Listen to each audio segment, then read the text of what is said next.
Nice to meet you. I'm Tree Hugger. Blessings. You have met me before, actually. Cool. Like in another life, maybe? Screw you, hippie!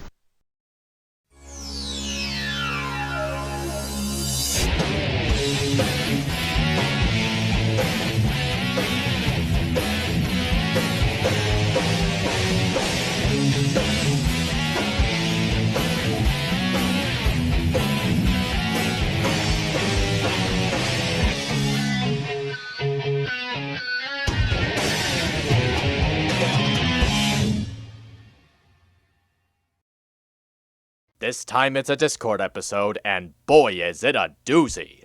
Discord learns that Fluttershy has invited a new friend named Treehugger to the Grand Galloping Gala, which results in him growing jealous. Sounds like another episode I've seen before, but we'll get to that in a moment. In an attempt to get even, Discord goes to the gala with a gooey gelatin-like creature named the Smooze.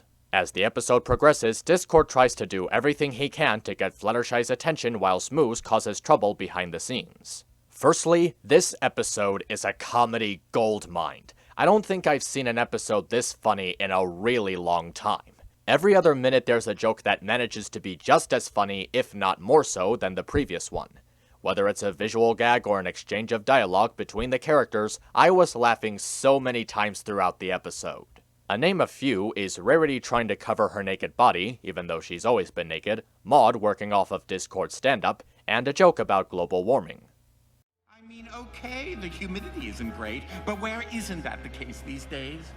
Actually, the funniest joke in this whole episode was a bit where Discord gets Fluttershy to say they went to the store and got 2 cakes while trying to take a jab at Treehugger. It's just so bizarrely hilarious in how Discord manages to get Fluttershy to just go through with it, how Fluttershy says the line without a second thought, and just keeps that confused look on her face after saying it. It's one of those moments where it feels like a joke was made out of desperation, and yet it manages to be so awkward that it's the funniest thing that happens in the story. We went to the store and got 2 cakes. I got nothing. That was a well-executed joke. The character interactions are as entertaining as they are plentiful. We've got Discord interacting with all of the main characters, a couple of the side characters, and his encounter with the CMC is especially fun to watch. It's one of those moments where the annoyance of these kids is actually put to good use in how they pester the bad guy protagonist. Aside from that, the other characters get to interact with each other as well.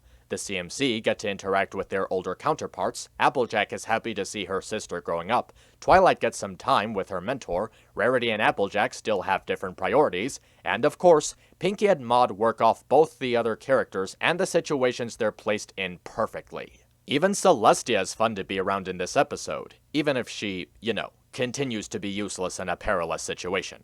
Treehugger is obviously what everybody tends to think what hippies are like, but I think she's a nice character. Treehugger by herself isn't anything special, but when she interacts with Discord, it makes for some really funny exchanges. She has a really easygoing kind of personality which seems to work off Discord's chaotic antics very nicely. There's also a number of fun bits to notice, and they're all so much fun to find.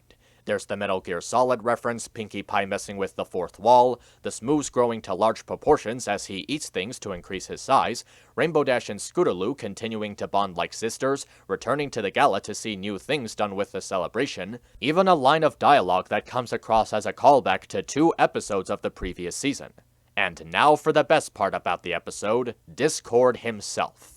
Even after all this time, the animators are still finding so many creative ways to bring this character into the stories. There are so many imaginative uses of Discord's ability to manipulate the reality around him, such as turning a drop of tea into a disco ball, turning clean dishes into dirty dishes, and turning one of Rarity's mirrors into his own eyeball. The scene where Discord goes to his house adds to the world building and also gives us some really cool visuals. It's a disordered setting that suits him well, and it makes you wonder how anyone else would interact with this place. It could even be a dimension that Discord created all on his own, but either way, it's an enjoyably trippy place. Discord's characterization is also really good.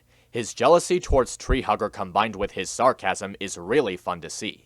His frustration builds up little by little as he continues to fail to get Fluttershy to notice him, and each failure is somehow more funny than the one that preceded it. It all comes down to Discord finally having enough when he tries to throw Treehugger into a Playhouse Disney universe, when Fluttershy manages to convince Discord that he's been overreacting the whole time and tries to get him to understand that having new friends doesn't mean you'll be leaving behind old ones. Which of course leads to the main thing that some may tend to notice about the episode, its similarities to Owl's Well That Ends Well. So why is it that I like this jealousy story so much more than the other one?